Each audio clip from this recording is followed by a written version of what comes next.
এখানে আমরা দীর্ঘদিন থেকে প্রায় ফার্স্ট করোনা থেকে এখানে বাড়িঘর করে প্রায় আমার এখানে 135টা প্লট নিয়ে আমরা সাধারণ মানুষ 22টা বাড়ি অলরেডি করে আমরা থাকতেছি।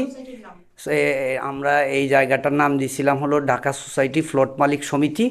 আর এই সোসাইটির একদম এই সমিতির প্রতিষ্ঠাতা থেকে এখন পর্যন্ত আমি সভাপতি এবং সমিতির প্রতিষ্ঠাতাই আমি। তো আমরা দীর্ঘদিন থেকে শান্তিপূর্ণভাবে বসবাস করে আসতেছি। বাট 5 তারিখ স্বৈরাচারী সরকার পতন হওয়ার পরে 7 তারিখ থেকে এক লোক নানানভাবে আমাদেরকে আইসা বিভিন্নভাবে হুমকি ধুমকি, শুধু এইটাই বলে বিএনপির নেতাদের সাথে বসতে হবে। এই সেই আমি বললাম বিএনপির নেতা কে, আপনি বিএনপির কি? তখন সে বলল তারানগর ইউনিয়ন বিএনপির সে নাকি প্রচার সম্পাদক। তখন তাকে আমি একটু হার্ডলি বলছি যে আপনি তারানগর ইউনিয়ন বিএনপির প্রচার সম্পাদক হয়ে আমি ইসলামী আন্দোলনের থানার সুরার সদস্য, আপনার রাজনৈতিকভাবেও তো আমার জুনিয়র, আপনি আমার কাছে চাঁদা দাবি করেন, এইটা তো হতে পারে না। এইসব বিষয় নিয়ে কথা কাটাকাটি হয়। আর সে যে ফোন দেয়, মানে কিভাবে ফোন দেয়, ফোনে কি নাম্বার আসে না, আমি যে রেকর্ড করব মানে কোনো প্রমাণ রাখবো, এটা রাখার কোনো পাই না। পরে হঠাৎ করে 2-3 দিন পরে একদিন হঠাৎ করে আইসা, তো এটা মূলত জায়গাটা এখনও ওয়াকফ হয় নাই, বাট এটা জায়গাটা স্কুলের জন্য কেনা। হঠাৎ করে আইসা ওখানে 8 ফিট একটা বাউন্ডারি ছিল, একটা রুম করা ছিল, 100 আমের চারা দিয়ে আমরা আম বাগান করে রাখছিলাম, দরজা জানালা গেট লাগানো ছিল। এইটা সকালবেলা ভোরবেলা আইসা ভেকো দিয়ে ভেঙে ফেলে। ভাঙার শেষে ভাঙার যখন শেষ ওই পর্যায়ে আমরা দেখতে পাচ্ছি, আমি যখন যাই একা গেছি তখন ও ওদিক ওদিক চলে গেছে। যাওয়ার পরে কিছুক্ষণ পরে কিছু লোকজন ছেলেবেলে নিয়ে আসে, ছেলেবেলে নিয়ে আইসা বলতেছে জমি আমাদের। তখন আমি তো এখানের এই এলাকার আমার জন্মস্থান না, আমরা বাইরের থেকে আসছি। আর তখন আমি বললাম যে ভাই আপনার সাথে তো আমি গ্যাঞ্জাম করতে আসিনি, আমি টাকা দিয়ে জায়গা কিনছি।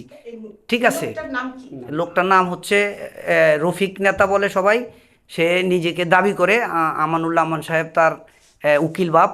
এবং এইটা বলেই আসলে মূলত এলাকায় তার মানে আমি বাওয়াল টাওয়াল তার গ্রামে বাড়িতেও আমি বিভিন্নভাবে জানছি, তাকে কেউ ভালো চোখে দেখে না এবং ভালো জানেও না। সে ওই আমান সাহেবের নাম বিক্রি করে চেষ্টামি করে। বাট আমান সাহেব একজন জাতীয় নেতা, এই ধরনের লোককে প্রশ্রয় দিবে বলে আমার মনে হয় না। হয়তো সে নাম ভাঙা এইগুলো করতেছে, আমাদের এটা না, আরও আরও পাশেও 2-3টা প্লট সে দখল করছে। ওগুলা কাদের এটাই জন্য আমরা নাক গামাই না, তাদের ব্যাপার, আমাদের না যেহেতু, আমাদের না যেহেতু। তো ওইটা করার পরে কয়েকদিন পরে আবার সে যেটা বাউন্ডারি ভাঙছে এই বাউন্ডারিটার ইটাগুলো লুটপাট করে নেওয়ার জন্য আসছে। তখন আমাদের মহিলারা এইটাকে প্রতিহত করছে, এখানের মহিলারা সবাই একত্রিত হয়ে এটাকে প্রতিহত করছে।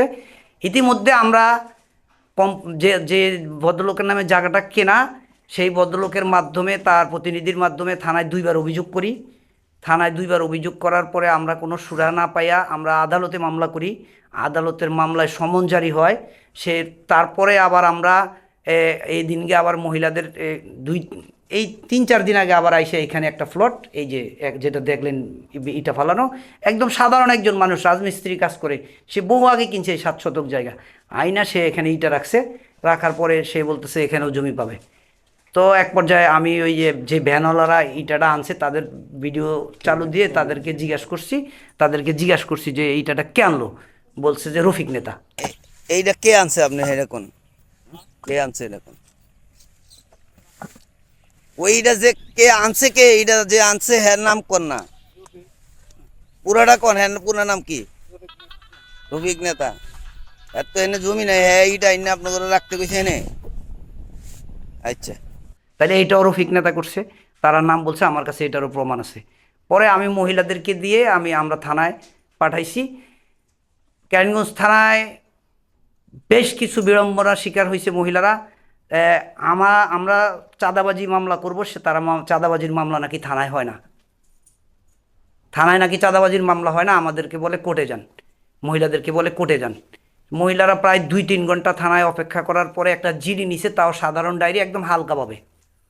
আর এতগুলা 2টা অভিযোগ, কোর্টে 2টা মামলা, তারপরে জিডির পরেও এখন পর্যন্ত আইনানুগ কোনো ধরনের কোনো ব্যবস্থা পাই নাই। এবং সে এমতো অবস্থায় আমাকে হত্যার হুমকি সহ আমার বাড়ি টাড়ি জ্বালিয়ে দিবে এরকমও দেওয়া আছে, এগুলো রেকর্ডিং আছে আমার কাছে, রেকর্ড প্রমাণ আছে।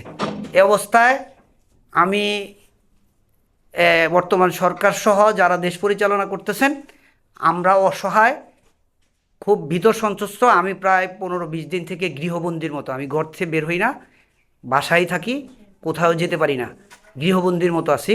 এই অবস্থায় আমি ঊর্ধ্বতন কর্তৃপক্ষের দৃষ্টি আকর্ষণ করছি।